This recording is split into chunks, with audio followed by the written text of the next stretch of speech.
ఇక మూడో విషయం వస్తుంది జ్ఞానం. ఎవరిలో అయితే జ్ఞానం ఉంటుందో వారిని అల్లా ప్రేమిస్తాడు. ఖురాన్లో అల్లా చెప్తున్నారు, జ్ఞానులు మాత్రమే అల్లాహకు భయపడతారు. ముందు మనం ఏం చెప్పుకున్నాం? ఎవరైతే అల్లాహకు భయపడతారో వారు గౌరవనీయులు, ఆదరణీయులు. ఇక్కడ అల్లాహ్ చెప్తున్నాడు, మరి అల్లాహకు భయపడేవారు ఎవరంటే జ్ఞానులు మాత్రమే భయపడతారు. ఎవరైతే జ్ఞానం ఉందో వాడే అల్లాహకు భయపడతాడు. జ్ఞానం చాలా ప్రధానమైనది. ఆయన చెప్తున్నారు, జ్ఞానం అత్యంత ప్రధానమైంది. అబూ ఉమామా బాహిలీ రలియల్లాహు అన్హు చెప్తున్నారు, ఒక జ్ఞాని యొక్క దర్జా, ఒక జ్ఞాని యొక్క ఘనత ఎలాంటిది అంటే దైవ ప్రవక్త సల్లల్లాహు అలైహి వసల్లం వారు చెప్తున్నారు, సహబాను ఉద్దేశించి, ఒక ఆరాధకుడు అంటే నిరంతరం ఆరాధన చేస్తున్నాడు, నమాజ్ చదువుతున్నాడు, ఉపవాసాలు పాటిస్తున్నాడు, జకాత్ ఇస్తున్నాడు, దాన ధర్మాలు చేస్తున్నాడు, నఫిల్ ఆరాధన చేస్తున్నాడు, నిరంతరం అల్లాహ్ ఆరాధనలో నిమగ్నమై ఉన్నాడు. ఒక గొప్ప ఆరాధకుడు దైవ ప్రవక్త సల్లల్లాహు అలైహి వసల్లం వారు చెప్తారు, అతనిపై ఒక జ్ఞాని యొక్క ఘనత ఎలాంటిది అంటే మీలో ఒక సామాన్య వ్యక్తిపై నా ఘనత ఎలాంటిదో అలాంటిది అన్నారు ప్రవక్త. సహబాను ఉద్దేశించి, మీలో ఒక సామాన్య వ్యక్తిపై నా ఘనత ఎలాంటిదో ఒక ఆరాధకుడిపై ఒక జ్ఞాని యొక్క ఘనత అలాంటిది. ఇంకా ఆయన చెప్తున్నారు, ఆకాశాల్లో నక్షత్రాల్లో మరి చంద్రుడు ఏ విధంగా అయితే ప్రత్యేకము, అలా ఒక జ్ఞాని ప్రత్యేకం అని చెప్పేసి ఆయన చెప్పడం జరుగుతుంది. అల్లాహ్ సుబ్హానహు వ తఆలా జ్ఞానులను ప్రేమిస్తాడు. ఒక జ్ఞాని యొక్క ఘనత ఏంటి అంటే అల్లాహ్ సుబ్హానహు వ తఆలా ఖురాన్ గ్రంథంలో చెప్తున్నారు, షహిదల్లాహు అన్నహు లా ఇలాహా ఇల్లా హువ వల్ మలాయికతు వ ఉలుల్ ఇల్మ్. అల్లాహ్ అంటున్నారు, షహిదల్లాహు అన్నహు లా ఇలాహా ఇల్లా హువ. స్వయంగా అల్లాహే సాక్ష్యం ఇస్తున్నాడు, అల్లాహ్ తప్ప ఆరాధ్య దైవం ఎవ్వరూ లేరని. వల్ మలాయికతు, దానికి దైవదూతలు కూడా సాక్ష్యం ఇస్తున్నారు. వ ఉలుల్ ఇల్మ్, దానికి జ్ఞానులు కూడా సాక్ష్యం ఇస్తున్నారు. అల్లాహ్ తప్ప ఆరాధ్య దైవం ఎవరు లేరని జ్ఞానులు సాక్ష్యం ఇస్తారటండి. అల్లాహ్ చెప్తున్నారు, ఇక్కడ ఆయన చెప్తున్నారు, అల్లాహ్ సుబ్హానహు వ తఆలా తనతో మరియు తన దూతలతో పాటుగా జ్ఞానులని ప్రస్తావిస్తూ వారి యొక్క ఘనత ఏంటో ఇక్కడ చెప్తున్నాడు. అల్లాహ్ సాక్ష్యం ఇస్తాడు, దైవదూతలు సాక్ష్యం ఇస్తారు, ఇంకా జ్ఞానులు సాక్ష్యం ఇస్తారు. ఈ విషయాన్ని ప్రస్తావిస్తూ జ్ఞానుల యొక్క ఘనతని అల్లాహ్ సుబ్హానహు వ తఆలా ఇక్కడ చెప్తున్నారు అని చెప్పేసి ఆయన చెప్తారు. మరి అలాంటి ఘనత అల్లాహ్ సుబ్హానహు వ తఆలా జ్ఞానులకు ఇస్తున్నాడు. ఆ జ్ఞానం ఉన్నవారు మాత్రమే అల్లాహకు భయపడతారు.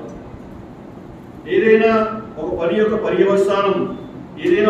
పర్యవసానం ఏంటో తెలిస్తే అది చెయ్యాలా వద్దా అని వాడు ఆలోచిస్తాడు. చూడండి, ఫర్ ఎగ్జాంపుల్ అందరికీ తెలిసిన విషయమే, నమాజ్ రోజు 5 పూటల నమాజ్ చదవాలి కదండి. రోజుకి 5 పూటల నమాజ్ చదవాలి. ఈ విషయం తెలియని ముస్లిం ఎవరైనా ఉన్నారా ప్రపంచంలో? రోజుకి 5 పూటల నమాజ్ చదవాలని ప్రపంచంలో ఉన్న ముస్లింలందరికీ తెలుసు. ఎంతమంది చదువుతున్నారు? అందరూ చదువుతారా? రోజుకి 5 పూటల నమాజ్ అందరూ చదువుతున్నారా? మరి చదవాలని తెలుసు కదా, ఎందుకు చదవట్లేదు అంటే నమాజ్ చదివితే వచ్చే ప్రయోజనాలు ఏంటో, నమాజ్ చదవకపోతే వచ్చే నష్టాలేంటో, ఆ పరలోకంలో ఎటువంటి శిక్ష విధించబడుతుందో దానిపై జ్ఞానం లేని కారణంగానే వారు ఆ పని చెయ్యట్లేదు.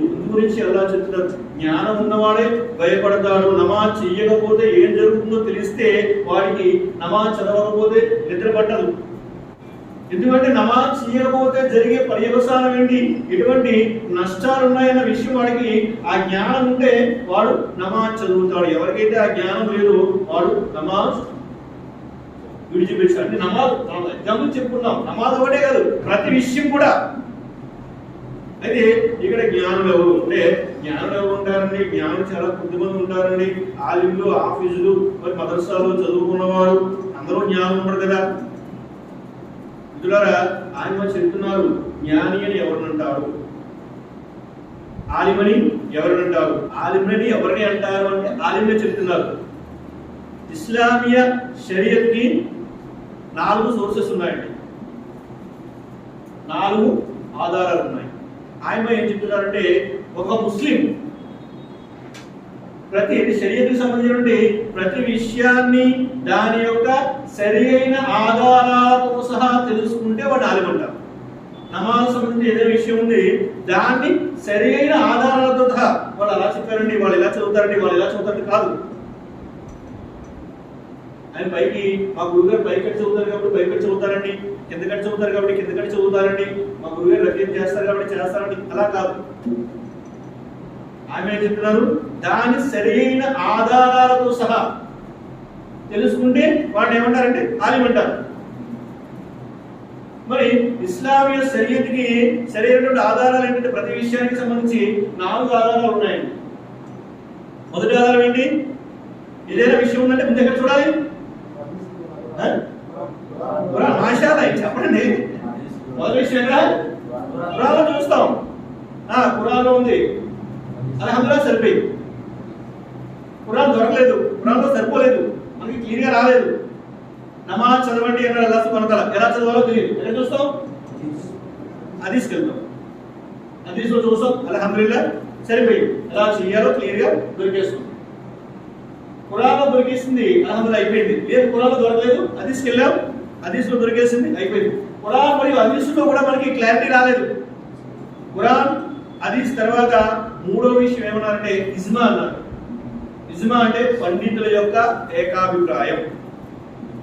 ఏం చేస్తారంటే ఏదైనా ఒక సమస్య వచ్చినప్పుడు దాన్ని పండితులకి పంపిస్తారు. పండితులు బింబాజ్ రహమతుల్లాహి వారు, ముతమీర్ రహమతుల్లాహి వారు గతించిపోయారు. ఇప్పుడు ప్రజెంట్ ఉన్నటువంటి ఆలింలు ఒక సమూహం ఉంటుంది అన్నమాట, ఒక బెంచ్ అక్కడ పెడతారు. ఈ విషయం ఏంటి అంటే వారు అనేకమైనటువంటి విషయాన్ని క్రోడీకరించి తర్జనభర్జన చేసి ఖురాన్ మరియు హదీసుల నుండి ఆధారాలు తీసుకుని మరి ఒక ఏకాభిప్రాయానికి వస్తారు. ఇలాగ చెయ్యాలి అని చెప్పేసి చెప్తారు. దాన్ని ఏమన్నారంటే ఇజ్మా అన్నారు. పండితుల యొక్క ఏకాభిప్రాయం, అత్యధిక శాతం పండితుల యొక్క ఏకాభిప్రాయం, దాన్ని ఏమన్నారంటే ఇజ్మా అన్నారు. మూడో విషయం ఇజ్మాకి వెళ్ళారు. అంటే ఒకటి ఖురాన్, రెండో ఆధారం హదీస్, మూడో ఆధారం ఇజ్మా, పండితుల యొక్క ఏకాభిప్రాయం. మరి అందులో కూడా మనకి క్లారిటీ రాలేదు. నాలుగో విషయం ఏమన్నారంటే కియాస్ అన్నారు. ఉదాహరణకి సిగరెట్ హరాం అంటాం, సిగరెట్ కాల్చడం హరాం. ఎవడో ఒకటి చేస్తాడు, ఖురాన్లో ఎక్కడ చూపించాడు, హదీస్లో ఎక్కడ చూపించాడు. ఆయన చెప్తున్నారు ఖురాన్ మరియు హదీసుని వాటిని పరిశోధన చేసి వారు దాని గురించి పరిశోధించి చెప్తున్నారు. అల్లాహ్ సుబ్హానహు వ తఆలా ఖురాన్లో ఏమన్నాడు? మత్తు పదార్థం హరాం అన్నాడు. హదీస్లో ప్రతి మత్తు పదార్థాన్ని నిషేధించడం జరిగింది. ఖురాన్లో అల్లాహ్ సుబ్హానహు వ తఆలా ఏమన్నాడు? మిమ్మల్ని మీరు చంపుకోకండి, మిమ్మల్ని మీరు చంపుకోకండి. ఆత్మహత్య ప్రొఫెసర్ హదీస్లో ఏం చెప్పారు? ఆత్మహత్య మహాపాపం అన్నారు. ఇలా అనేక విషయాన్ని పరిశోధన చేసి మరి పండితులు చెప్తారు. దాని సమాంతర విషయం శాస్త్రీయ దృక్పథం అన్నారు. శాస్త్రీయ దృక్పథం దానికి సమాంతరం అంటే మత్తు అనేది నిషేధం. కాబట్టి సిగరెట్ లో మత్తు వస్తుంది, నికోటిన్ అనేటువంటి విష పదార్థం ఉంటుంది, దానివల్ల ప్రాణాలు పోతాయి కాబట్టి అది హరాం. దాన్ని ఏమన్నా శాస్త్రీయ దృక్పథం, సమాంతరమైన విషయం, దాన్ని కియాస్ అన్నారు. ఈ 4 ఆధారాలు. ఒకటి ఖురాన్, 2 హదీస్, 3 ఏంటంటే ఇజ్మా, 4 కియాస్. ఇజ్మా అంటే పండితుల యొక్క ఏకాభిప్రాయం, కియాస్ అంటే శాస్త్రీయ దృక్పథం. ఈ 4 విషయాలు మరి ఈ 4 విషయాలు చూడాలి. శరీయత్కి సంబంధించి మరి సరైన ఆధారాలతో ప్రతి విషయాన్ని తెలుసుకునేవాడిని ఆలిం అంటారు. ఇన్షాల్లా మరి మనం అనుకుంటే మనం కూడా ఆలిం కావచ్చు కదా. సెల్ ఫోన్ ఉందండి, దాని టెక్నాలజీ మనకి ఏమైనా తెలుసా? మొదలు 60-70 సంవత్సరాల ముసలివాడు కూడా చాలా చక్కగా టెక్నాలజీ వాడేస్తున్నాడు కదా. ఫేస్బుక్, వాట్సాప్, ఎక్స్, ఇంకేంటండి ట్విట్టర్, యూట్యూబ్ అన్ని చక్కగా వాడేస్తున్నారు. 70 సంవత్సరాల ముసలివాడు కూడా వాడేస్తాడు. మరి నీకు ఎలా తెలుసంటే మరి మా మనవరాలు నేర్పించేసింది, మా మనవడు నేర్పించేసాడు అంటే చిన్న పిల్లలు నేర్పించేస్తున్నారు. మరి ఇన్ని సూరాలు వచ్చంటే ఈ 70 సంవత్సరాల ముసలోడు ఈ 70 సంవత్సరాల ముసలోడు ఒక 25 సంవత్సరాల వయసులో లేదంటే ఒక 30 సంవత్సరాల వయసులో నమాజ్ చేయడం ప్రారంభించాడు అనుకోండి, అనుకుందాం. 70 సంవత్సరాలు వచ్చేసాయి. ట్విట్టర్ వాడేస్తాడు, ఎక్స్ వాడేస్తాడు, ఐఎం వాడేస్తాడు, వాట్సాప్ వాడేస్తాడు, ఫేస్బుక్ వాడేస్తాడు, యూట్యూబ్ అన్ని వాడేస్తుంటాడు. మరి నీకు ఎన్ని సూరాలు వచ్చంటే ఆ 30 సంవత్సరాల వయసులో ఒక 4 సూరాలు నేర్చుకుంటాడు నమాజ్ చదవడానికి. ఏ సూరాలని? ఇన్నాతైనా, కుల్ హువల్లాహు, సూర ఫాతిహా, కుల్ రబ్బిల్ ఫలక్, కుల్ రబ్బిన్ నాస్ నేర్చుకుంటాడు. 70 సంవత్సరాలు వచ్చిన తర్వాత కూడా అవే సూరాలు. అంటే ఆ పరలోక జ్ఞానాన్ని నేర్చుకోవడానికి ప్రయత్నం అయితే చెయ్యరు. అందుగురించి అల్లాహ్ సుబ్హానహు చెప్తున్నారు, వల్ తుసిరుల్ హయాత దునియా వల్ ఆఖిరతు ఖైరున్ వఅబ్కా. మీరు ప్రాపంచిక జీవితానికి ప్రాధాన్యం ఇస్తున్నారు. ప్రపంచంలో ట్విట్టర్ వాడడానికి, ఫేస్బుక్ వాడడానికి, యూట్యూబ్ వాడడానికి, దీనికి నాలెడ్జ్ నేర్చుకోవడానికి సిగ్గుపడరు.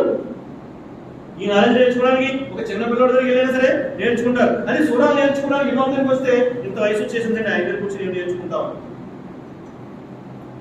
సిగ్గు వస్తుంది, సమయం కూడా దొరకదు. ఇమాం గారు ఉంటారు, ఆయనకి 15,000 20,000 జీతం వస్తుంటాం, ఆయనకి పని పాట ఉండదు. పని చెప్పం మనం.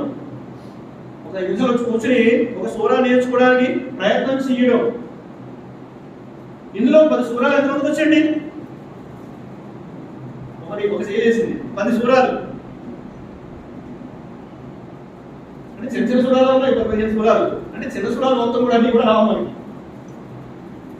దైవప్రవక్త సల్లల్లాహు అలైహి వసల్లం చెప్తున్నారు, ఒక విశ్వాస స్వర్గంలో ప్రవేశించిన తర్వాత అల్లాహ్ సుబ్హానహు వ తఆలా ఆదేశిస్తాడు, నువ్వు ఖురాన్ చదువుతూ పో. ఖురాన్ చదువుతూ పోతుంటాడు. అతను వచ్చిన సూరాలన్నీ చదువుతూ పోతుంటాడు. ఎక్కడైతే అతను ఖురాన్ పారాయణం ఆపేస్తాడో అదే తీస్తానంటాడు అల్లాహ్ సుబ్హానహు వ తఆలా. అంటే ఒక్కొక్క వాక్యం చదువుతున్న కొద్దీ స్వర్గంలో అతను దర్జాలు పెరుగుతూ పోతుంటాయి, అంతస్తు పెరుగుతూ పోతుంటాయి. అతను ఎన్ని వాక్యాలు చదివితే, ఎన్ని సూరాలు చదివితే అన్ని హోదాలు పెరుగుతూ అంత స్థాయికి వెళ్ళిపోతాడు. అతను ఎక్కడైతే ఖురాన్ చదవడం అయిపోతుందో, నాకు ఇంతే వచ్చి అంటాడో అదే నీ స్థానంలో దైవప్రవక్త వారు.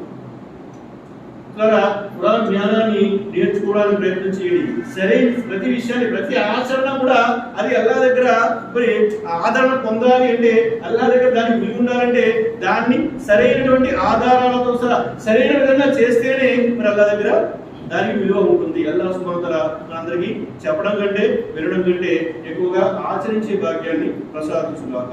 ఆమీన్.